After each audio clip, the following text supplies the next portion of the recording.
If you'll all please stand and repeat the pledge with us. I pledge allegiance to the flag of the United States of America and to the republic for which it stands, one nation, under God, indivisible, with liberty and justice for all. Thank you.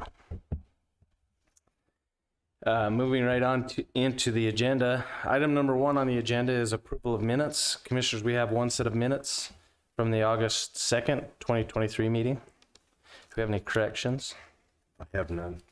I did not see any corrections either. I'll go ahead and make a motion that we approve the minutes from the August 2nd commission meeting.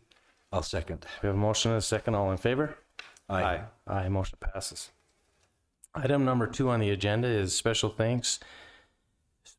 thank you presentation to Carbon County Fair Committee. Kellie Payne. That's a mouthful, right? Good afternoon.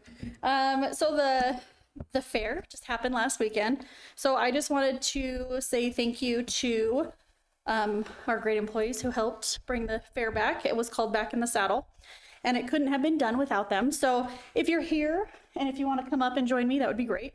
So Courtney Cox, Barry Horsley, Aubrey Kirkwood, Alex Thane Peasy, Alyssa Roulette, Braylon Wild, Christy Wilson, Steve Maxfield, Erica Vogrinick, Jeremy Robson, Bill Heath, Jaden Taunts, Dustin Scoville, our great staff at the Senior Center, Austin Horsley, Cade Olson, Zach Wise, our Family Support and Children's Justice Center staff. That's a mouthful. Some more of our recreation staff, and then our sheriff's office. So if you guys wouldn't mind, come on. So the county fair was awesome. I mean, we always expect it to get bigger and keep growing, so it couldn't have been done without these guys and their hard work. I want to give another shout out to our members and the committee members who were on the board. So Autumn Blackner, Dawn Mundell, Emily Wood and the radio crew, CJ Taylor and Mandy, Steve Price, Delana Barr, Christina Pay, Afton McCourt, and Ken Kirkwood. And then just my last little thing is the wonderful community members and our sponsorships. Dave Hokinson, Layden Miller, Price City Police, USU Extension, Desert Wings, AJB Broadcasting, Castleview Hospital, Finish Line Promotions, Got Poop, Price City, USU Aviation Tech Department, and our Tax Advisory Board. Thank you, guys. I'm gonna slide over, and Alex is gonna come on up.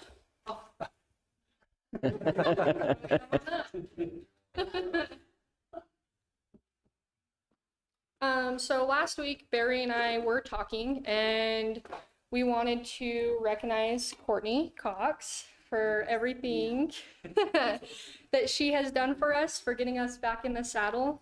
We really appreciate you and all that you've done for us and your positive and fun spirit through everything. We really couldn't have done it without you. Thank you. She really was the unsung hero on this. From the get-go, she was leading this and tied up all the loose ends for us, so she really deserves it. Thank you.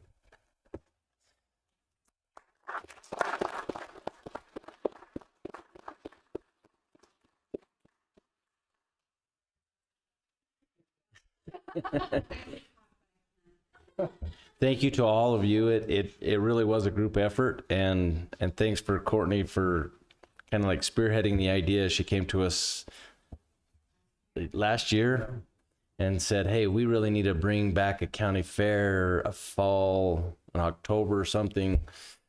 And they settled on a county fair and moved forward. And so thank you, everybody.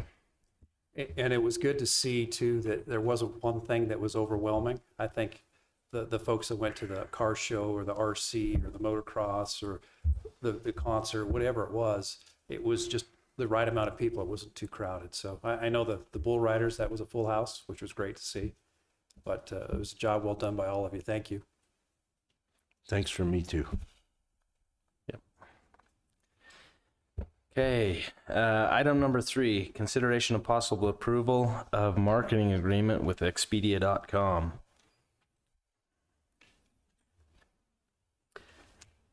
I'm filling in for Tina today. So I've got just some information I want to share with you. We do have some additional funds left over from our 2022 traditional co-op marketing grant. And what we really want to do is partner with Expedia for a while and see what that will bring into our tourism efforts. With Expedia, we'll be able to grow the market by choosing banner ads that are intentional. So people who are looking at vacations within Utah and more specifically our area will be targeted. Placements will show up as ads to people, again, who are purposely looking for travel in Utah, as well as to our national parks. So that's a big one. We will also, we will also target previous travelers to Utah. So travelers that were looking at coming here previously, and those who have searched for vacations within our area, we will target, or Expedia will target those people as well, in hopes that they will book a trip. And this is all done through mobile experience ads and native banner ads that the Expedia team will help create through our collaboration. But the cool thing is when they report back to us, we're going to be able to see who clicked on the ad, who saw it, who actually completed a booking, and who actually came to the corridor. So those are some pretty cool things. And then I did a little research. Expedia has 1.5 million subscribers. So I think this is going to be a big thing for our county. And that's all I have. Questions? Questions? I have no questions. I applaud the efforts that you and Tina are making, trying to draw more folks into this area. Those that are coming have been respectful, and they seem to really enjoy the area. So thank you. Thank you. Appreciate that. Yep, thanks. I have no questions. I'll make a motion if you're ready for one. Ready? I would move that we approve the marketing agreement with Expedia.com. I'll second. We have a motion and a second. Any further questions? All in favor? Aye. Aye. Thank you. Item number 4, consideration and possible approval of a professional services agreement between Carbon County and Sustainable Real Estate Solutions for Wellington Microtech. If you'll please state your name for the record. My name is Thede Chappelle, and I serve as a director of the Utah CPACE program for Sustainable Real Estate Solutions. So I was here today to answer any questions you might have. I think it would be important for the public to understand just a little bit of what the CPACE program is and how it would be used in this circumstance. Perfect. It was adopted by the legislature several years ago, and what CPACE stands for is Commercial Property Assessed Clean Energy Financing. And it's financing that, in particular, facilitates and supports more energy efficient buildings, energy efficient upgrades, and construction. So there are approximately 30 lenders that have registered in the state to provide this type of financing, and it is predicated upon some pretty thorough vetting. We have engineers on staff. We're provided with, details about the construction, and are able to provide the city, county, and the owners and lenders with a validated report that shows that whatever improvements are using this type of financing actually do meet legislative requirements. And SRS administers programs in a number of states. We've been working in Utah since 2018, and the program allows competitive financing for these types of upgrades and a term of up to 30 years for very large projects.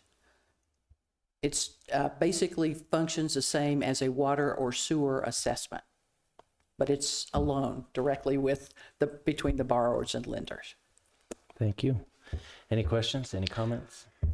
I guess just so the effort is for Wellington Microtech. They would like for this program to be set up in their behalf. Requires the county to accept it, and It is a program that, once it's approved, that they could, or other, projects, if they chose, could use a program. There's nothing mandatory about it. It's strictly a voluntary assessment that the owner requests be placed on their property.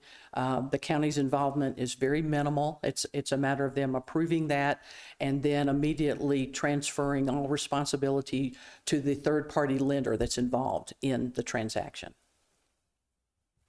And there is a 3% charge up to $90,000. The county would not pay that. No, there is no charge to the county. All of the fees are paid only if and when a transaction closes. And there are no costs, that the community would bear. It's strictly borne by the project. We also, as part of that agreement, should there be an interest in training on the program, we're happy to provide that. That's part and parcel of what we do so that more in the community can take advantage if they like to. And these are stackable, say, with a CRA or other.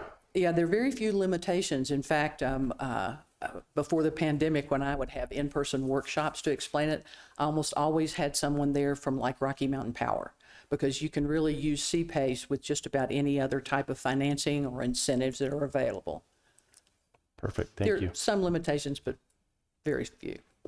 Thank you. Any other questions? No questions. You'll be working with Shani. Yeah, that would be a pleasure in itself. And Anything else?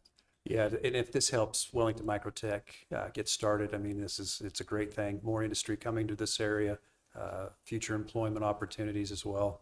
Well, it does help, businesses that want to build more efficient types of properties, because the funding, like I said, the whole purpose is to lower the overall weighted cost of capital. So that's one reason it's attractive. Great. Right? no more questions for me. I'll make a motion then that we approve the professional service agreement between Carbon County and Sustainable Real Estate Solutions, CPACE, for Wellington Microtech. I'll second that. We have a motion and a second. All in favor? Aye. Aye. Aye. Motion passes. Thank you. Item number 5, consideration of possible approval of board member or of a new board member to the Friends of Carbon County Children's Justice Center. Shelley. Yes, thank you so much.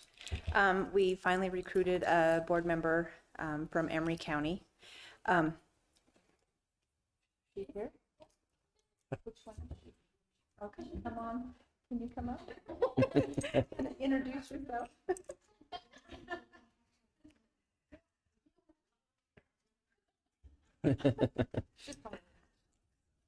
Well, at least just introduce yourself.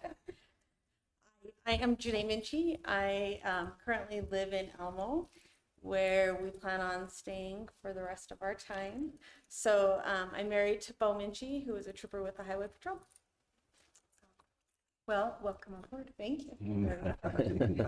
So yeah, we're excited to have another member on our board from Emery County, and hopefully we can recruit another member. So yeah. Thank you for being willing to serve and help the Children's Justice Center. Thank you. Yeah, absolutely. Thank you.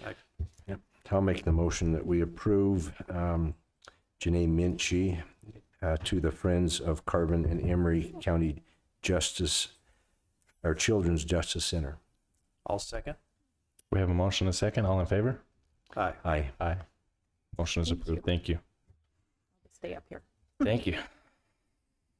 Item number 6, consideration of possible approval of opening a checking account at Eastern Utah Credit Union and getting a credit card for the Friends of Carbon and Emery County Children's Justice Center Board.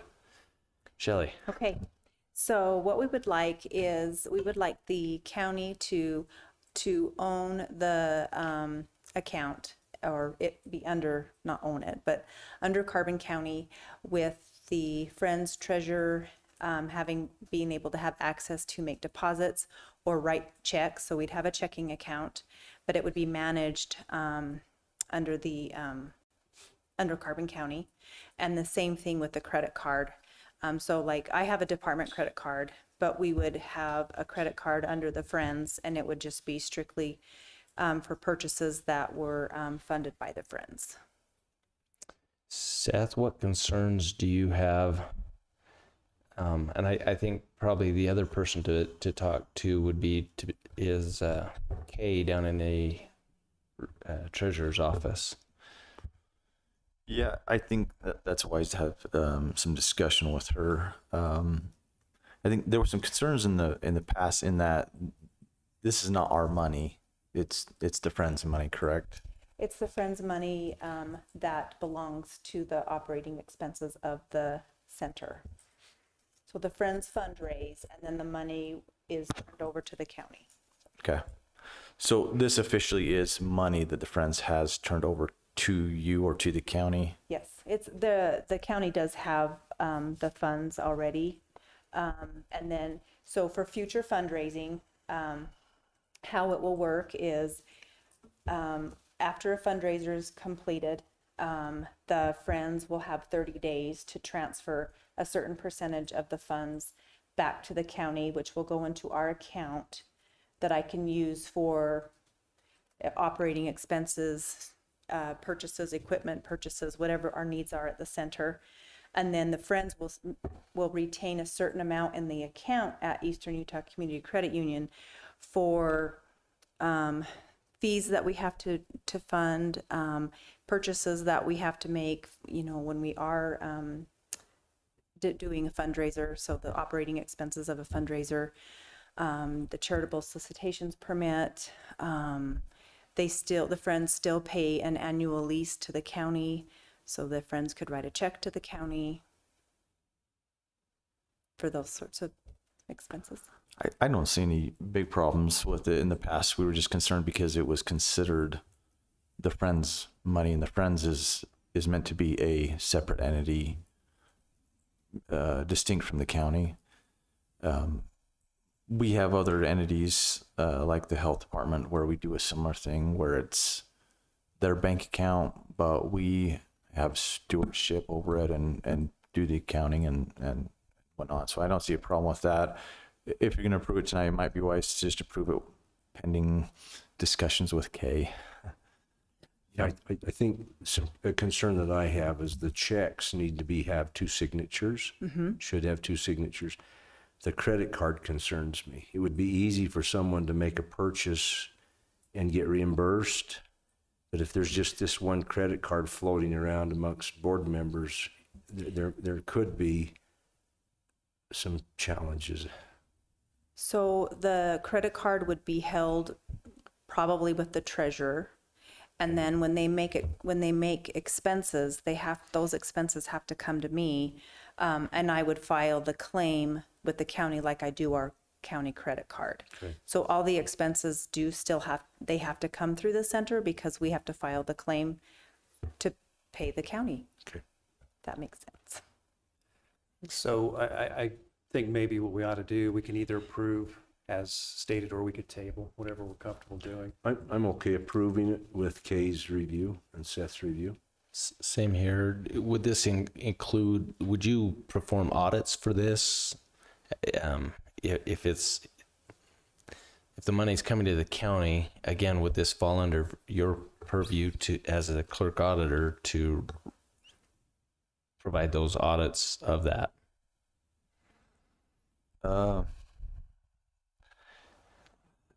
So again, back to the health department, they do their own audits, and if this is the Friends' money, they'll have a separate audit. But again, we have stewardship and we have responsibilities to, we still do the accounting and make sure everything's on the up and up. Our goal is just to protect the entity, because right now the positions on the Friends board are going to change. Those will serve 2 years and then they'll resign, and then we'll have new board members, new treasurers. I think it's to keep, just to make it safe. And so, because you'll have different treasurers throughout the life of the program. I won't always be the director of the center. It's going to go through so many different hands. And I think the goal is just to protect that. Okay. And the expenses, the major part of your expenses, you're going to identify before you do the fundraising where that money will go to. Correct. And by the state statute, you'll have to do that within 30 days after the money's raised. Right, and then So- and then our new bylaws address all that, and they're very detailed, and they specify how that's all set up. And then I will keep a record of every expense that we use, like every expense that we used Friends money for. So like we just barely paid for the annual lease, and we just barely paid for the charitable solicitations permit. We did receive a donation from Bank of Utah. They did they wrote a grant, and the Children's Justice Center was a recipient of the grant. They wanted to present it through the Friends as the nonprofit, and so that money went into, when we deposited it into the county, it went to the Friends account. The Friends, yeah. So you wouldn't anticipate this checking account that would require a couple signatures to pay that fundraising money out to? Would you still have the county do that? Or how do you anticipate paying out whatever charity or whatever group you want to donate that money to for the Friends? Say it's, you're going to go do things at the CJC, right? And you're going to add something onto it. Do you expect to use that checking account to pay for those costs, or have the county come out of this account and pay for it? I don't know, probably file a claim like With the- we do now, With the and check yeah. be for just for things that come up that you need in Right. expenses? Correct, Okay. Big capital would still come out of the county. yes. Okay. Okay. I'll entertain a No more Is that a questions. motion or? I'll entertain a motion. Yeah, that was your Well, that was the motion. motion. Okay. We have a I'll motion. second that. We have a motion and a second. All in favor? Aye. Motion passes. Thank you. Thank you so much, commissioners. Oh no, this is for the attorneys. Item number 7, ratification of the Carbon County Violence Against Women Act 2023 through 2025 grant. Lynn, do you know much about this one?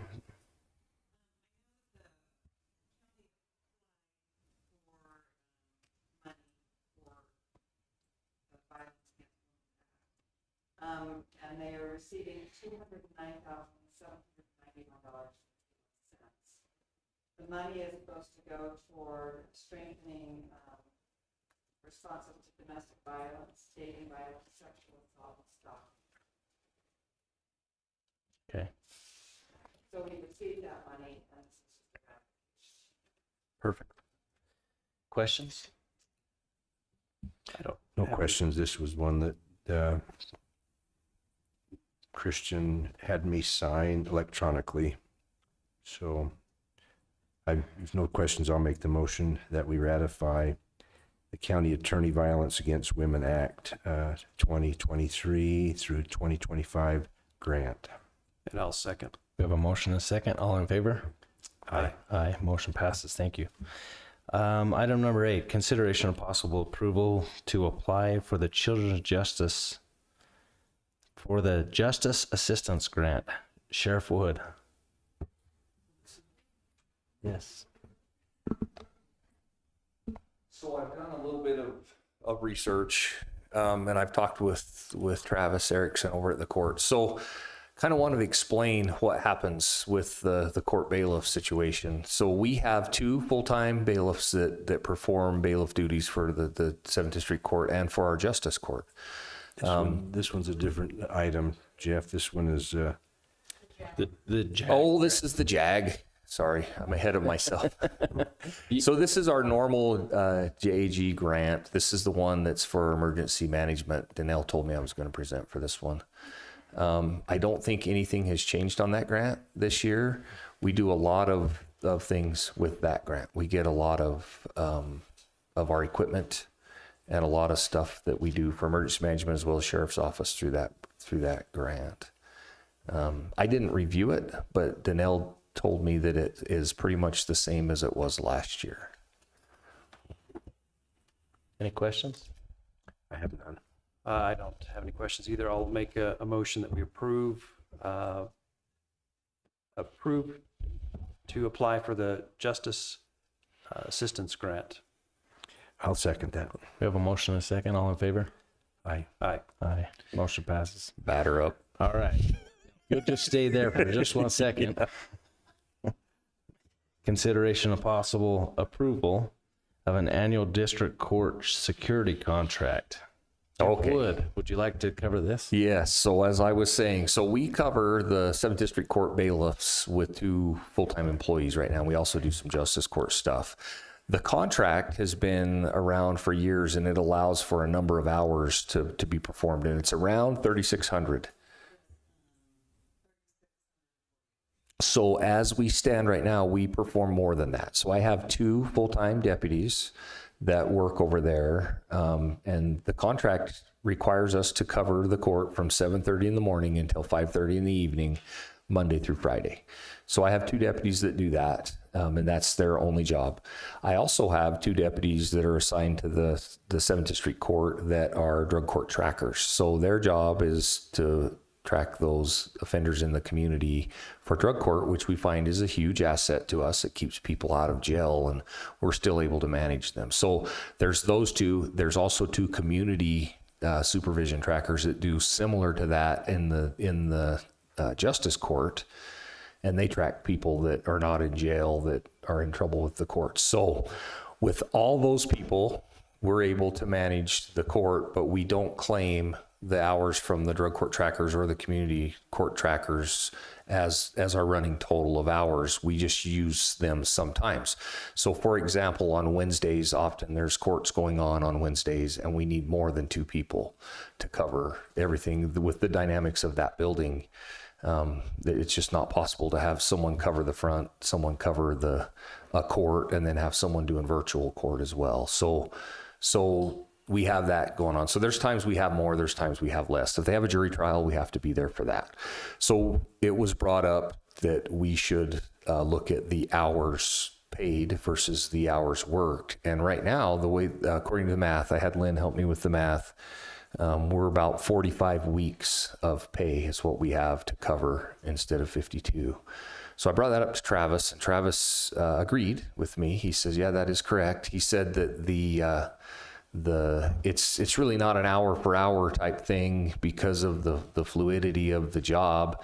And if they had contractors that came in and did this, they would pay them for their equipment. They would break it down differently. And he kind of explained that.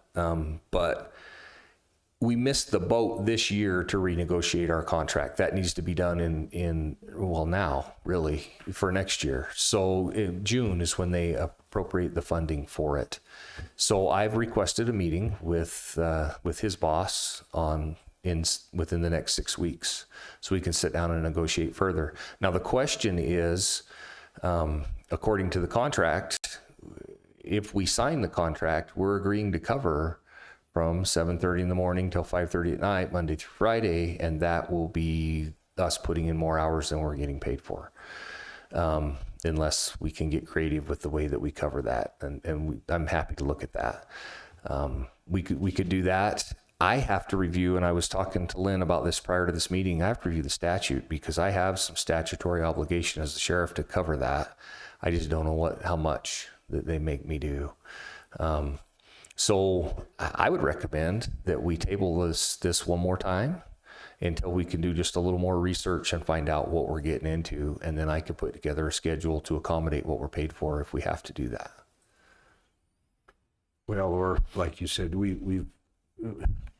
it's going to be hard to renegotiate it, I guess, at this point. Well, for this year, but for next year, Travis was very optimistic that we could do that.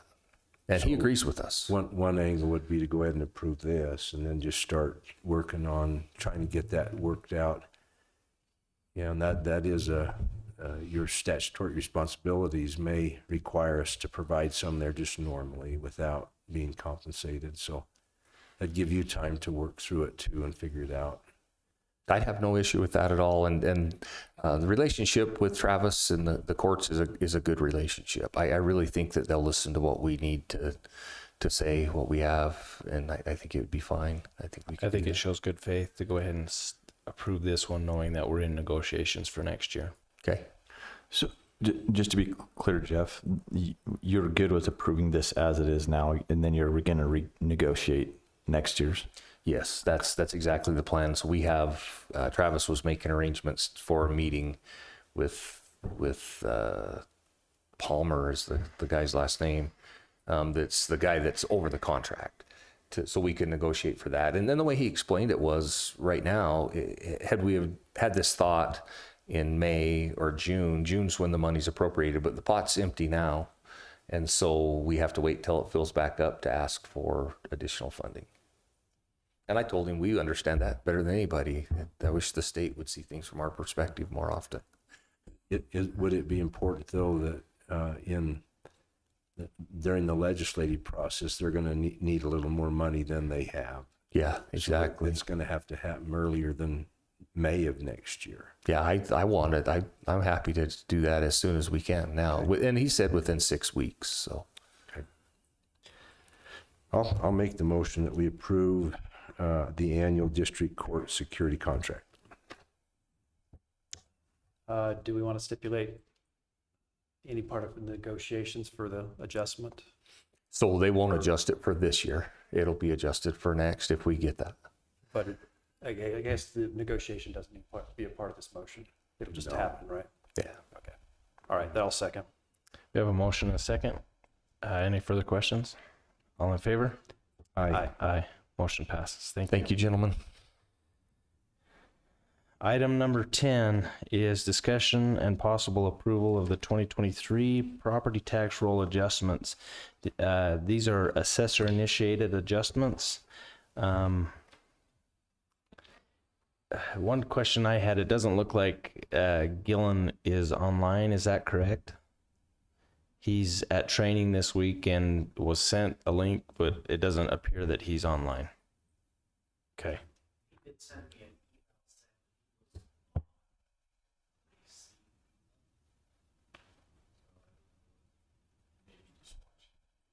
I think he's probably just watching the feed, which is different. He did accept the email link that I sent to him. I did see that. So, who wants to take this, commissioners? I'm happy to start, or whatever you think. You want to start? I'll be happy to read this. Okay. The commissioner, just for the public's understanding, there have been some questions about property values, and we want to address some of those issues tonight. We have on our agenda approval of the 2023 property tax roll adjustments. One question, or one thing that we did find out, is that we did not notice this properly tonight. This needs to be done under the Board of Equalization. So we would have to go out of the commission meeting into the Board of Equalization to be able to approve these. So there will be no action on any of these items tonight. Currently, there are 67 items that have been brought to us, and we do have the state with us, both Gerald and Josh from the state, to help us get the lingo right. But we'll start off, I think, by reading there were some corrective actions that were noticed on the state's website, and we'll read through those first. And I will note too that this is not just, this report is not just for Carbon County, it's for counties statewide. There were 3 counties that were pointed out in this, and Carbon County received the following. Orders and expectations. The following actions must be taken to come into compliance and improve the property tax process in Carbon County. 1 is to communicate and ask for assistance to apply mass adjustments and factors to the assessment rolls weeks before the assessment roll is to now be closed. This will ensure that the assessor's office and the division have sufficient time to review, run error checks, as well as perform data verifications to produce a more fair and equitable assessment to taxpayers. 2, spend time and energy necessary to learn from the division, as well as the staff of PUMA, to better understand how to use the tools to assist in proper mass appraisals. To work closely with PUMA staff and make sure that this data is not only pushed correctly to the administrative system each year, but also the 2023 data is rolled over to the 2024 tax year correctly and each subsequent year. Can we pause there for just 1 second? Yes. Gerald, can you help the public understand what PUMA is and how it plays a role with coins and what those two different programs do as far as the county roles? Sure. Please.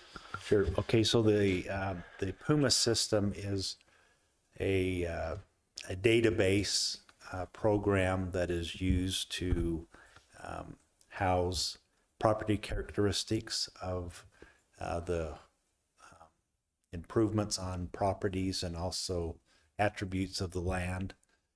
And then the program is, through different methodologies, able to value those characteristics and attributes in a kind of a mass way, so that they're treated fairly amongst each other.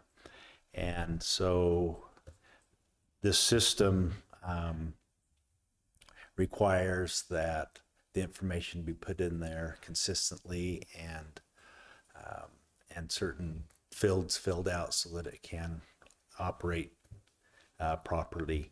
And so that's kind of what the CAMA system is. And the CAMA is just kind of a generic term, but the actual program is called PUMA. Thank you. And then coins interacts. So as they enter the data, as they put all the characteristics in, then that is what shifts over to coins, and coins then creates the tax roll. Yeah, coins is your admin system, and so all the valuation is done in PUMA, and then it's rolled over into the coin system for, producing the a tax notices to be able to collect the taxes in the as well. So PUMA would be then the system that has the characteristics, the age of the home, the size, the square footage, the number of acres, if it's ag land versus residential, and all of those characteristics are put into PUMA. That's correct. Okay, thank you. Okay. Item number 3, the division will perform a detailed review, audit, and investigation of concerns surrounding the parcels that were in detailed review area during the 2023 tax year. The assessor will comply with the orders and directions that are the outcome of that process. 4, the assessor will come into compliance by obtaining his certification general appraiser license or becoming designated by the state to appraise non-residential properties. If this is not a viable option, the county will need to contract with a certified general appraiser to complete the appraisal of non-residential properties. 5, the assessor will need to ensure that he or one of his employees will be able to obtain designation from the state of Utah that will allow his office to appraise, audit business, personal property under their jurisdiction. Thank you. So again, to add a little more information to this, at the closing of the tax rolls this year, there were some concerns that were brought to us. And because of those concerns, we approached the state, and the state came down and is in the process of doing some audits and some reviews of the work of Mr. Gillen Bishop. And this corrective action is the start of that process, correct? Is that a fair way to state that? Yes, these were the items that we put in the corrective action order, and so some of these we've been working on, and Mr. Bishop has been working on fulfilling, these requirements with us, and our audit of the assessment role is kind of ongoing. And as we have items that come up, then we discuss those and decide how to go forward to improve that. Thank you. Any other comments or questions? I think one thing that I want to get for sure straightened out is these 67 parcel adjustments that have been brought forward to us. Some of them are because of errors in data, and then some of them seem to be value changes. And Gerald, if you could explain how the law allows for changes to be made and what ones are appropriate for the assessor office to be doing and what ones they shouldn't be doing. Those adjustments that have to go to the Board of Equalization in September with our third-party contract for someone to sit in on those Board of Equalization hearings. Okay, I'll just kind of describe the process. So July 22nd or somewhere in the end of July, tax valuation notices are sent out to the taxpayers, letting them know what their value is going to be and also their taxes associated with those values, but also any proposed taxes if any of the entities have decided to request to go through the truth of taxation process. And once that notice is sent out, taxpayers have either to September 15th or 45 days, whichever applies based on when the notices go out. And they have a chance to come in and to appeal their value. And so it's important for people to, first of all, have that chance to appeal their value. And we, at the Tax Commission, I think everybody probably feels pretty strongly that people should have a chance to do that. And so the process would be that you would come into the auditor's office, and you can fill out an appeal form and include any information of why you feel your value should be different, any evidence that you have. And then they can set a hearing time for you to come in. Some of the other things that can happen, though, before a hearing is you can go in and visit with your county assessor and discuss your value and just verify information.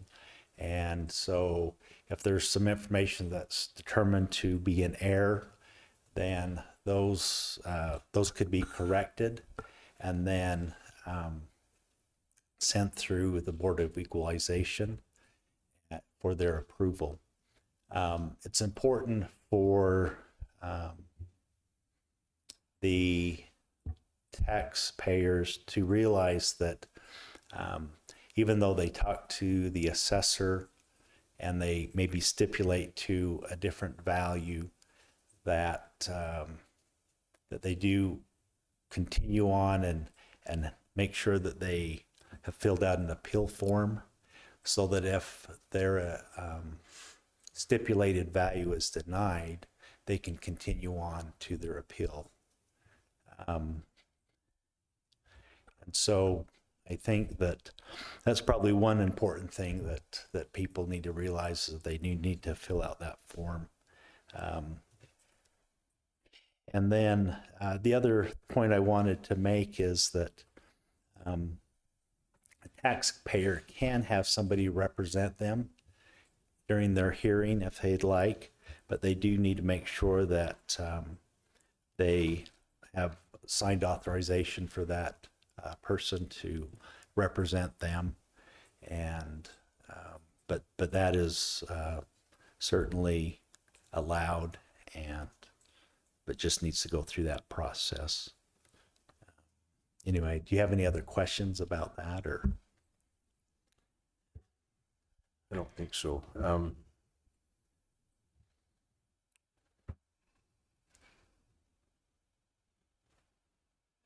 So as far as the correction action Right. letter that was written, is that standard to write those? Is that an expected thing, or is that kind of an unusual?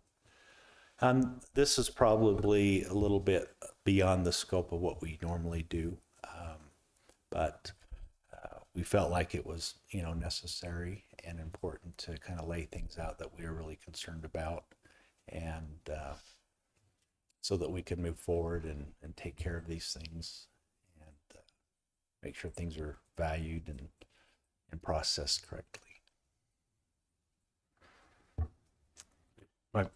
I think I just want to highlight one point, and that is that the tax rolls were closed late. The information did not get to you in time for the state to review it properly. And in the same time frame, we're starting to see problems. So that's when we engaged the state. You guys came down and you've been involved in trying to help figure this out. But so there are concerns, and that's why we're where we're at today. So the state's here. They're trying to monitor that.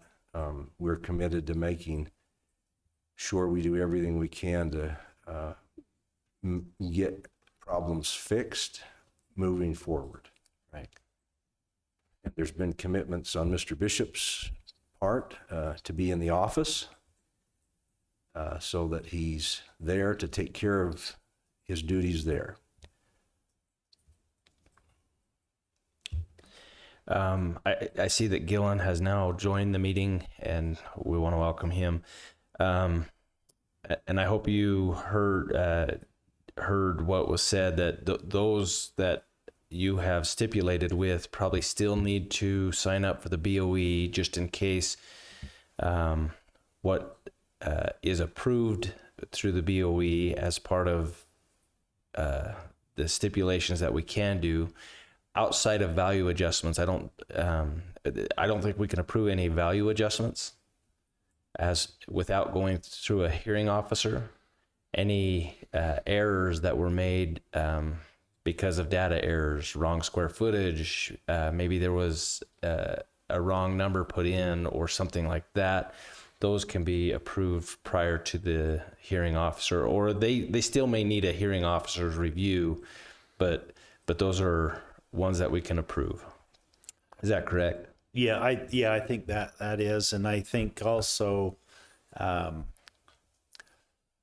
one of the processes through the hearing is that the taxpayer is able to present their evidence of why the value should be changed, and so the hearing process allows you to capture that information, and actually I guess you even have the information prior to the hearing, but they do have the form filled out. They present their evidence.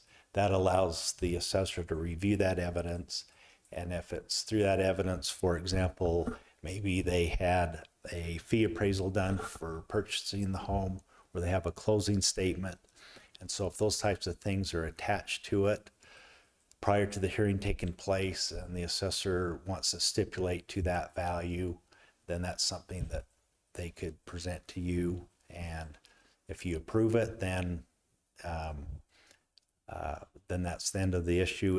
If you don't, then they still have their appeal right to go forward if they haven't been approved. Okay. So those 67 people that are on that list should probably be notified that they need to apply to the BOE. I think that would probably be the best approach, just to make sure that they secure their appeal rights going forward if the values and the changes are not approved by the Board of Equalization.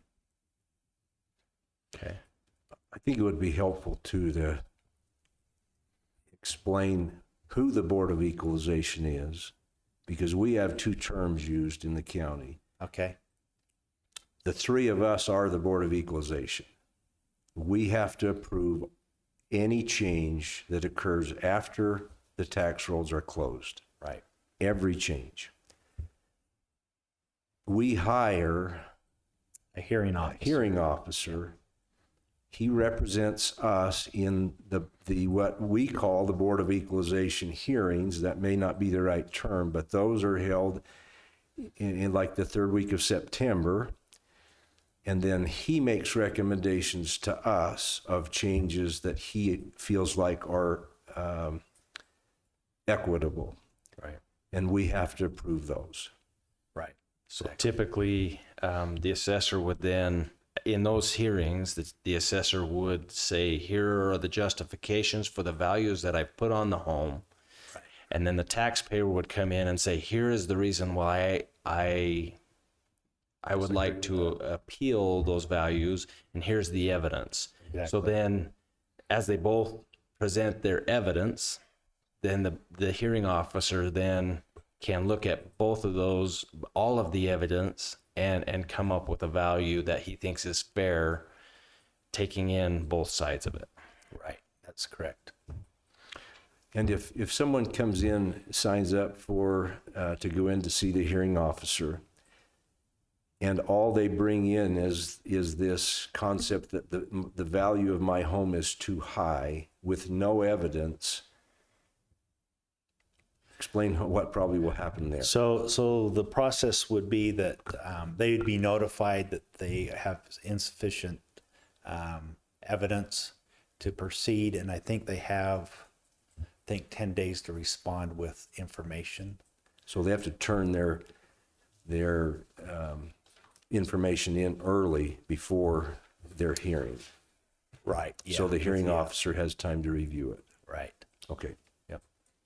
And this information should be coming from the assessor as well, right? To say, the initial meetings that he's having right now would be just to verify data entry, descriptions were correct, more so along those lines, rather than to make any kind of adjustments or reductions in value. Well, I guess it kind of, as long as they have their appeal rights, they go talk to the assessor can, change things to where they feel like they should be, if they feel like they're wrong. But then they would have to, certainly present that through the stipulation process or through the hearing process, so that the hearing officer can hear the reasons or the information about that. And typically, an adjustment would be made equally, say in a certain region of the county. It wouldn't vary in percentage, say 12%. Well, yeah, it just kind of 27%. depends on the history of the valuation of the property, and certainly have various types of properties. You have some that are really old and small, and some that are newer and larger, and stuff like that. Some have a lot of land, some just have enough land for it, and so there's a lot of variables that come into play, and so you wouldn't expect to see the exact percentage, but if you had two houses of a similar square foot, similar yard, similar year and build, you wouldn't expect those to range from, say, 12 to 37% difference. You would expect them to be 12 to 15% maybe, in that range?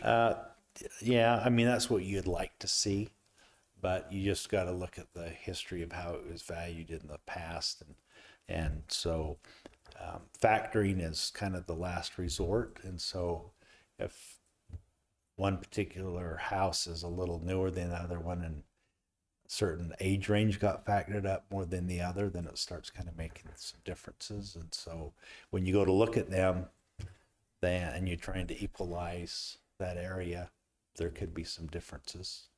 So.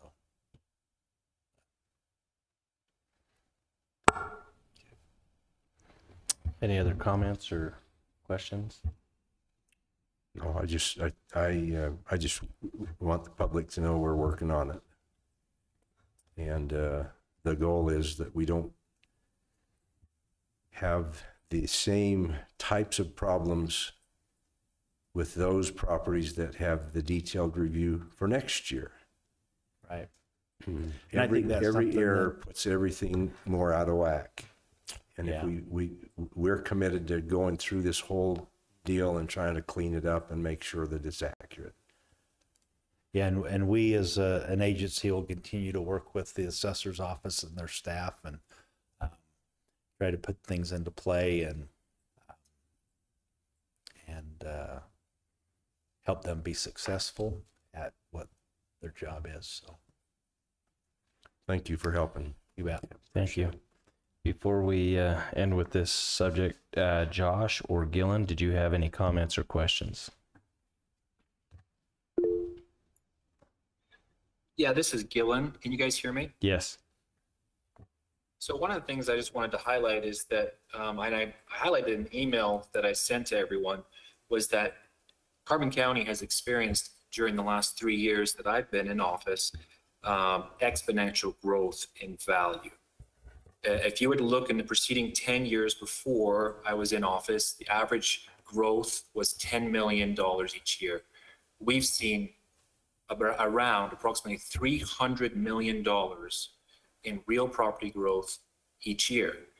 That's an extremely challenging problem to deal with, and large decisions are made almost on a daily basis that impact millions of dollars of value. And so we've been doing that for the last 3 years.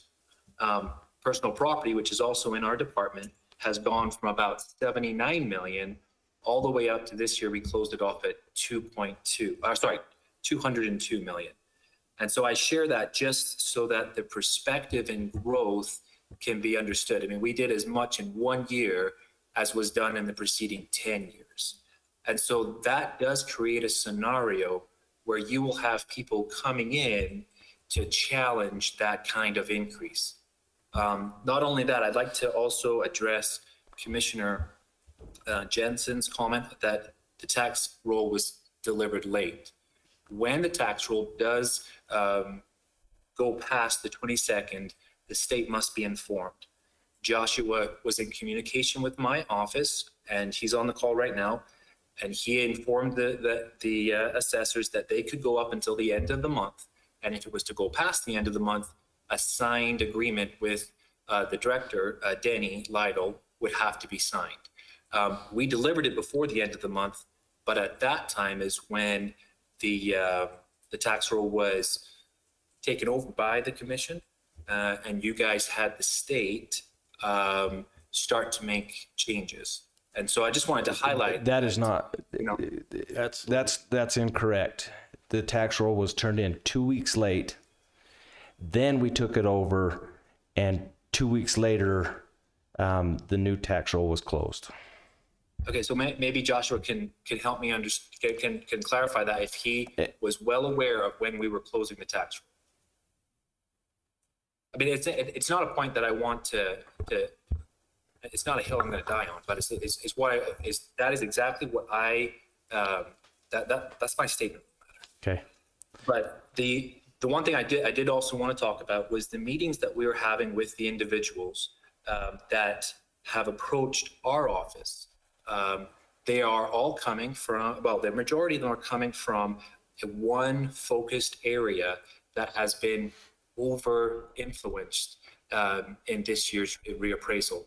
And I just want to highlight that those over-influences came after the second and third instances where people from outside of my office were influencing the tax roll. I mean, and so when we do meet with these people, we sit there and we tell them that this stipulation must be signed by not only the assessor, but also a legislative board member, which is the Board of Equalizations.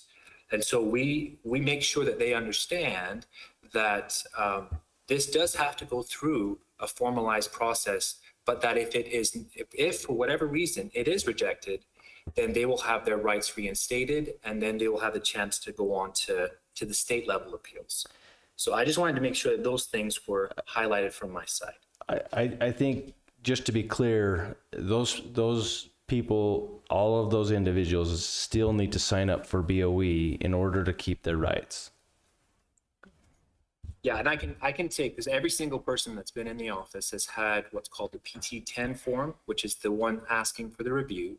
They have signed that form, and I have that for every single person. And I will make sure that that form gets now, because we have it in the shared drive. I'll make sure that I just either share that with the clerk's office, because I had talked with the clerk's office, and we felt like because we didn't know whether or not these all were just going to get signed and done, we didn't know if we wanted to start mixing those. But I can make sure that every single one is in the clerk's office, and that can happen by Friday. Thank you. Lynn, did you have a comment? I don't think your mic is on, just so that Gillen can hear. I think that they have to sign up for the Board of Equalization, because if they wait until to find out if it's approved, they might miss the deadline. So they can't wait to find out if it's approved and then sign up for the Board of Equalization, or that might not work. That's my understanding as well. Yeah, so I can have all those forms over to there by Friday, because right now they're all scanned just in our system. Okay, Josh, you had a comment? So that is good that they're filling out the PT-10 and that they're signing, that's the appeal form that they would need to sign, and that should be done.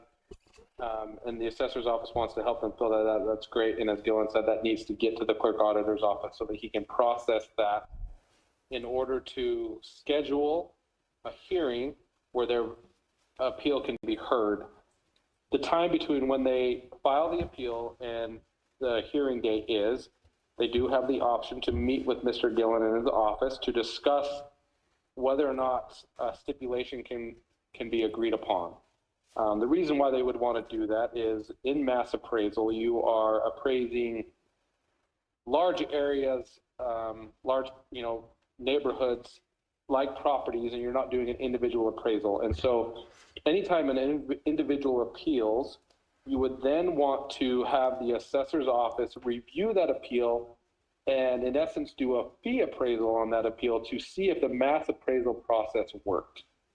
And if the results of that come back and they say, yes, the mass appraisal value is in the same range in which a fee appraisal would, then the assessor would use that information that they've done to back the mass appraisal value. If the evidence that has been presented by the taxpayer shows that maybe this one parcel was out of alignment with the mass appraisal, they can come to an agreement on a stipulation in which that stipulation value should then be presented to the BOE or a hearing officer in saying, the assessor agrees and the taxpayer agrees based on the information presented that we feel the value should be lowered, and then the hearing officer can make a recommendation and the BOE has the final say on whether or not to sign that stipulation. But that way their appeal rights are still intact because they went through the process of filling out the paperwork to appeal and still have the hearing date that if the BOE denies that, they still have their hearing date to bring that in front of them, and that the BOE would then send a letter of denial to the taxpayer that they are denying their appeal and that this is the value that is being upheld, and that here is your appeal rights to the tax commission. Thank you. One point of clarification, I don't have the data and information that directly in front of me. Mr. Gillen did file for an extension of its tax roll. I don't have the exact date, but I do believe that it came in a day or two after that extension date. If you need further information on that, we can provide that to you at a later time. Okay, thank you.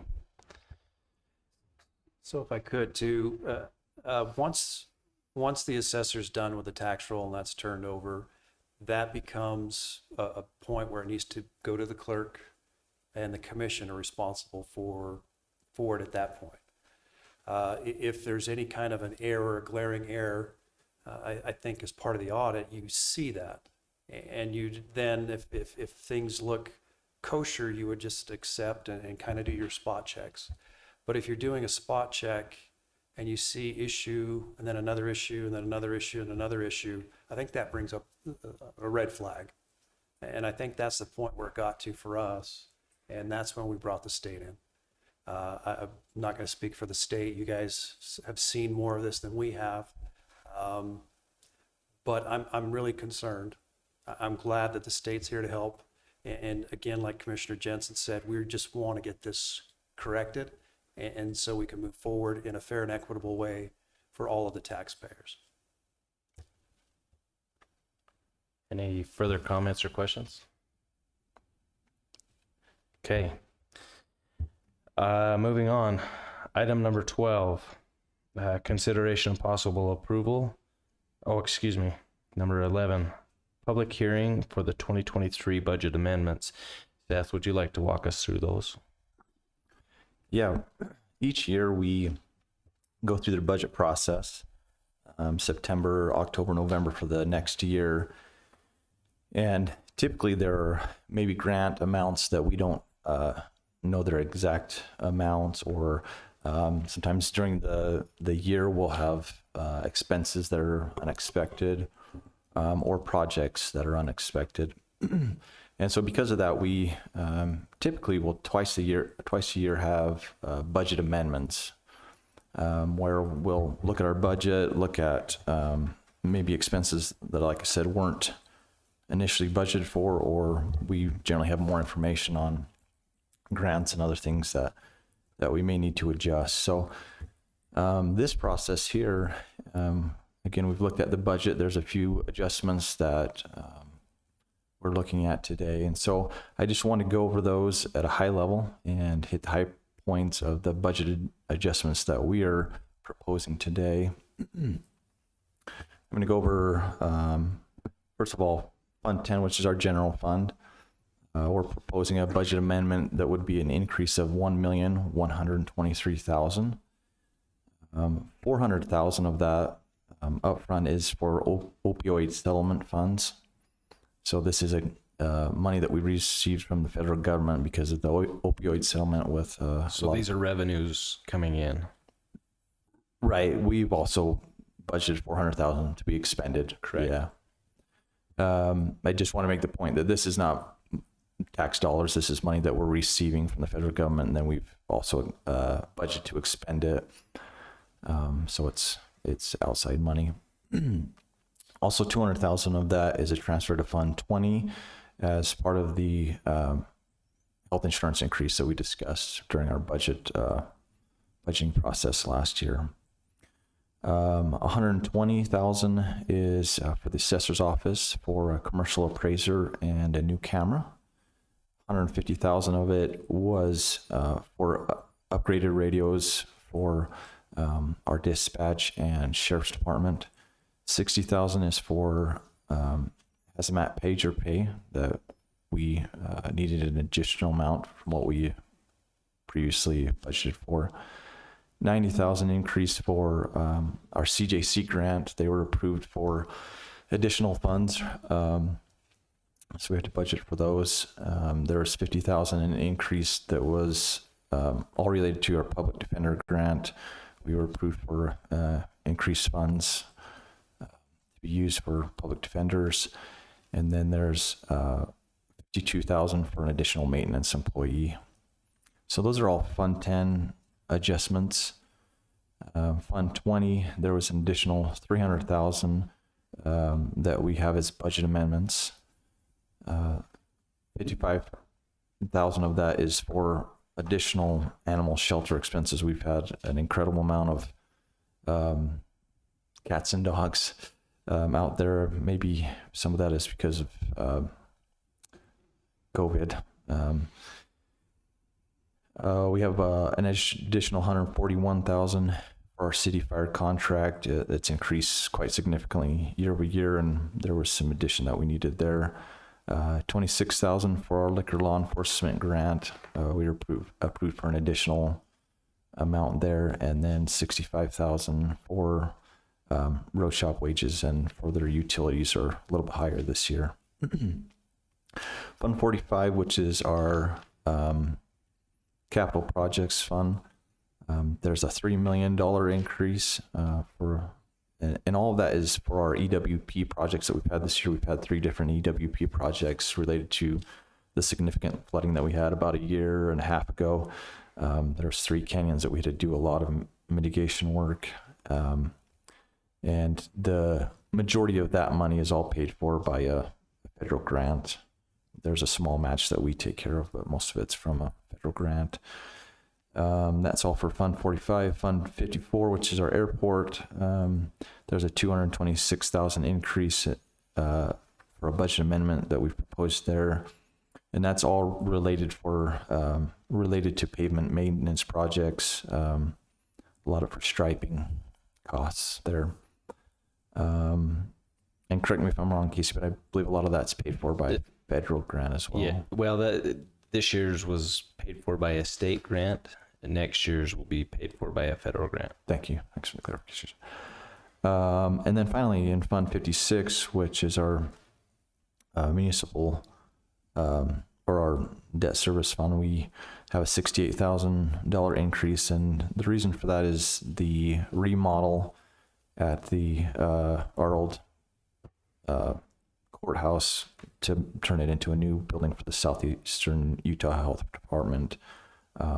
So this is just an amount that we receive from them, $68,000 that they pay to us, and then we pay that $68,000 for the bonds that we took out for that remodel. So pretty straightforward. And then if you have any questions, let me know. Any questions on the budget? I don't have any. I don't have a question.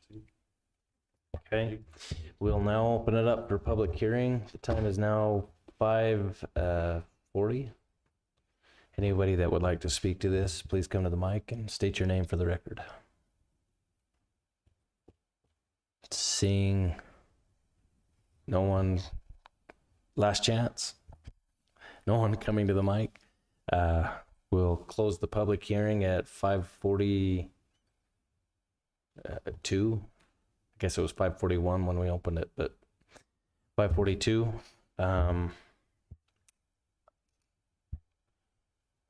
Item number 12, consideration of possible approval to open and amend the 2023 budget. I'll make the motion that we open and amend the 2023 budget. I will second. We have a motion and a second. Any further discussion? All in favor? Aye. Aye. Motion passes. Motion to adjourn. We are adjourned. Thank you.